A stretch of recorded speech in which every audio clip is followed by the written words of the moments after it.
In The Lord of the Rings, many characters are tempted by the Ring of Power, especially the more powerful ones, for whom the rings find it easier to take hold of their will, to beguile them, to corrupt them, to make them claim it for themselves, to distort their power and use it for its own ends. Some succumb, like Boromir, who turns against Frodo.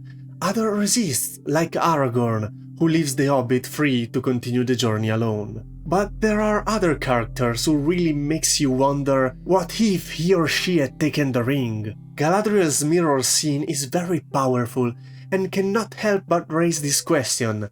And before that, at the very beginning of the story, Frodo begs Gandalf to take the ring, but the wizard refuses to even touch it. So what would have happened if Gandalf had taken the ring?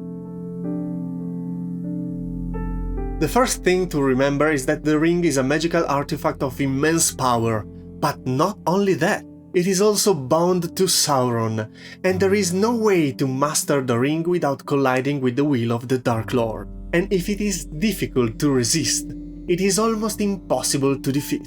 In his actual presence, none but very few of equal stature could have hoped to withhold it from him.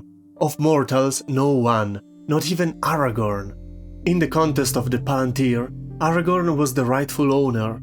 Also, the contest took place at a distance, and in a tale which allows the incarnation of great spirits in a physical and indestructible form, their power must be far greater when actually physically present. Sauron should be thought of as very terrible.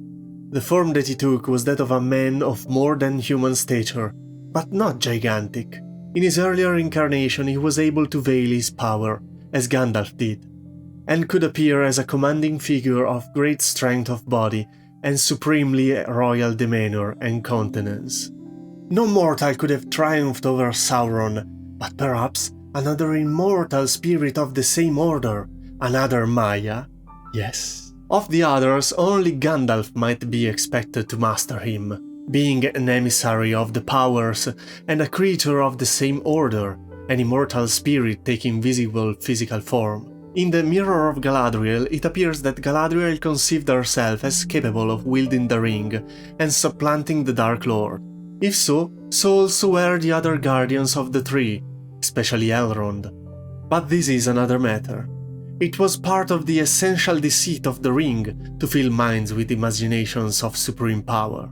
If Elrond, Galadriel or Gandalf had decided to claim the ring for themselves, how would they have dealt with Sauron? Elrond or Galadriel would have proceeded in the policy now adopted by Sauron. They would have built up an empire with great and absolutely subservient generals, and armies and engines of war, until they could challenge Sauron and destroy him by force.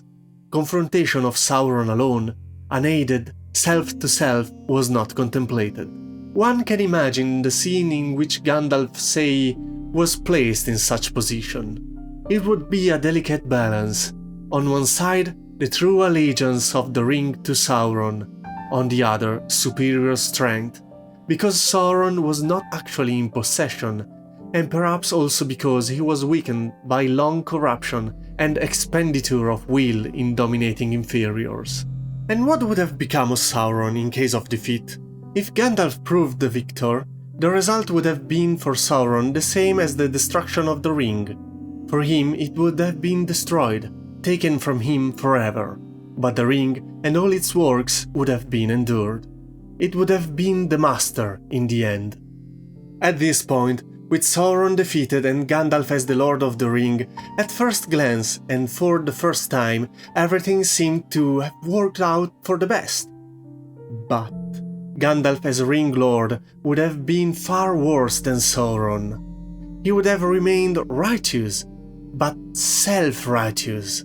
He would have continued to rule and order things for good, and the benefit of his subject according to his wisdom, which was and would have remained great. Thus, while Sauron multiplied evil, he left good clearly distinguishable from it. Gandalf would have made good detestable and seem evil. This is even worse possibility for Tolkien, because no matter how powerful evil may be, if there is even a shred of good left in this world, there is still hope. On the other hand, if good is corrupted and becomes like evil, then there is really nothing left to do.